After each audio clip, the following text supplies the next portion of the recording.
तुम्ही साडीमध्ये किती हालचाल केली तरी साडी मात्र बिलकुल हलणार नाही याची गॅरंटी। साडीचा कमरेजवळचा भाग आहे तो कोणतंही पिन किंवा कोणतीही बांगडी न वापरता अगदी आहे तसा फिटिंग कसा ठेवायचा तर चला पाहूयात। नमस्कार, पुन्हा एकदा स्वाती स्टाईलमध्ये मनापासून स्वागत। आज आपण बघणार आहोत छोटीशी पण उपयुक्त अशी टिप। यासाठी बघा मी इथे बॉर्डर साडी घेतलेली आहे। आता तुम्ही कोणत्याही प्रकारच्या साड्या अशा पद्धतीने नेसू शकता। आता जेव्हा तुमच्या मलमल सुताच्या साड्या असतात, शिफॉन किंवा जॉर्जेट साड्या असतात, तर अशा वेळेस तुम्ही एक गाठ मारून घ्या आणि त्यानंतर ती गाठ तुमच्या पेटीकोटच्या उजव्या साईडला खोचून घ्या। साडी खोचताना साडीचा समोरचा भाग आणि मागचा भाग हा जमिनीला अगदी समान अंतरावरती आहे का हे फक्त खात्री करून घ्यायचं। त्यानंतर आपण बनवणार आहोत पदर। पण हा पदर बनवण्या अगोदर पदराची जी बॉर्डर आहे ती अशी हातामध्ये गोळा करून घ्यायची। आता ही गोळा करून घेतल्यामुळे पदराची जी उंची आहे ती कमी जास्त होणार नाही, एक समान पदर आपला बनला जाईल। त्यानंतर हा पदर डाव्या खांद्यावरती ठेवून द्यायचा। नवीन शिकणाऱ्या मैत्रिणींना जर पदर कोणत्या खांद्यावरती ठेवायचा आहे हे लक्षात येत नसेल तर सरळ रोल करून डाव्या खांद्यावरती आणून पदर ठेवायचा आहे। त्यानंतर आपल्याला बनवायचा आहे हा पदराच्या प्लीट्स। आता पदराचे प्लीट्स बनवताना सुद्धा वेगवेगळे प्रकार आहेत, तर त्यामधला सर्वात सोपा प्रकार म्हणजे जेव्हा आपल्याला पदराचा बॉर्डर असते, खूप मोठी बॉर्डर असते, अशा वेळेस तुम्हाला एकदम मोठ्या मोठ्या प्लीट्स न बनवता छोट्या छोट्या प्लीट्स बनवायच्या आहेत। साडीमध्ये उंच आणि सुंदर दिसायचं असेल आणि प्रोफेशनल टाईपमध्ये जर तुम्हाला साडी हवी असेल तर तुम्ही अशा पद्धतीने छोट्या छोट्या प्लीट्स करून घ्या। प्लीट्स सर्व बनवून झाल्यानंतर अशा जे बॉर्डर मोठी असेल किंवा कडक बॉर्डर असेल तर तुम्हाला अशा थोडीशी फोल्ड करून घ्यायची आहे आणि अगदीच तुमची जास्तच कडक साडी आहे तर तिथे टोकाला एक पिन सुद्धा लावून घेऊ शकता।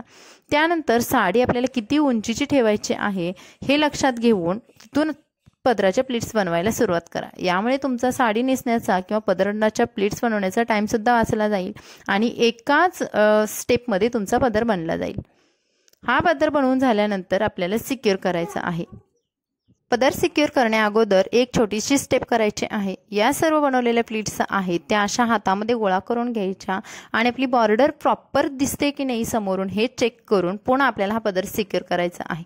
पण जेव्हा तुम्ही डायरेक्टली ब्लाउज सोबत जर पदर सिक्युअर करायला जाल तर तुमच्या साडीचा जो लुक आहे किंवा मानेजवळ येणारी प्लीट आहे ती खूप खराब लुक देईल।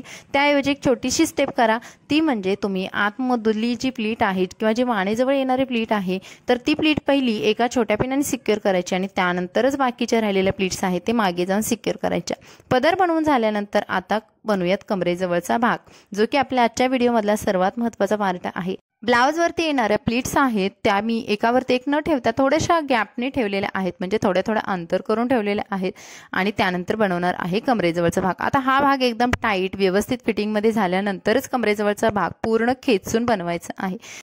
डाव्या पायावरून हा पूर्ण भाग खेचून उजव्या पायावरचा एवढा अंतर घ्यायचा आणि तो भाग तिथे थोडासा खोचून घ्यायचा आणि त्यानंतरच आपल्याला या प्लीट्स करायच्या आहेत, म्हणजेच निऱ्या करायच्या आहेत। आता जर तुम्ही अगदीच नवीन असाल तर अशा पद्धतीने सुद्धा कमरेचा आधार घेऊन तुम्ही निऱ्या करू शकता। म्हणजे कमरेला साडीचा भाग ठेवायचा आणि एका हाताने म्हणजे आपली करंगळी आणि मधलं बोट याच्यामध्ये निरी फसवून घेऊन निऱ्या बनवून घ्यायच्या किंवा साध्या पद्धतीने जसं मी नेहमी प्रत्येक व्हिडिओमध्ये दाखवते तशा पद्धतीने सुद्धा तुम्ही निऱ्या बनवू शकता।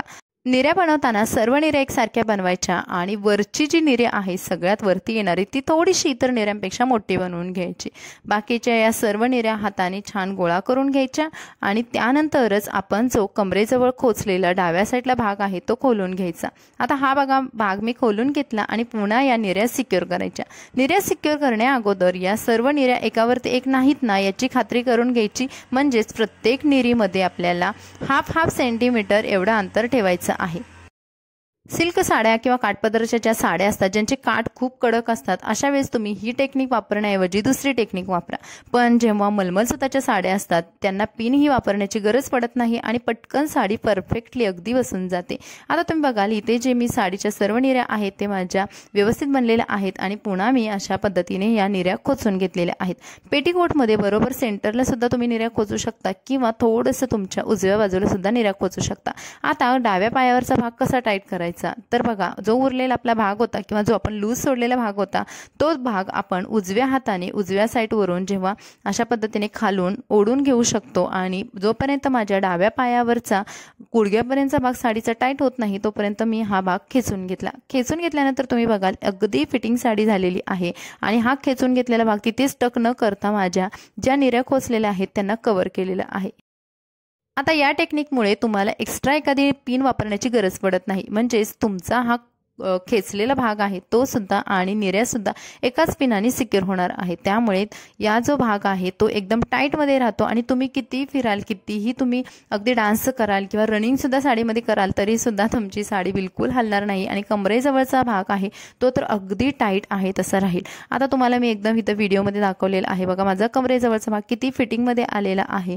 तुम्ही जरी साडीमध्ये नवखे असाल, नवीनच साडी नेसत असाल तरी सुद्धा कोणालाही वाटणार नाही की तुम्ही अगदीच नवीन साडी नेसताय आणि तुम्ही अगदी फ्रीमध्ये कॉन्फिडंट साडीमध्ये राहू शकता की माझी साडी कुठेच लूज होत नाही आणि एकदम परफेक्ट बसलेली आहे।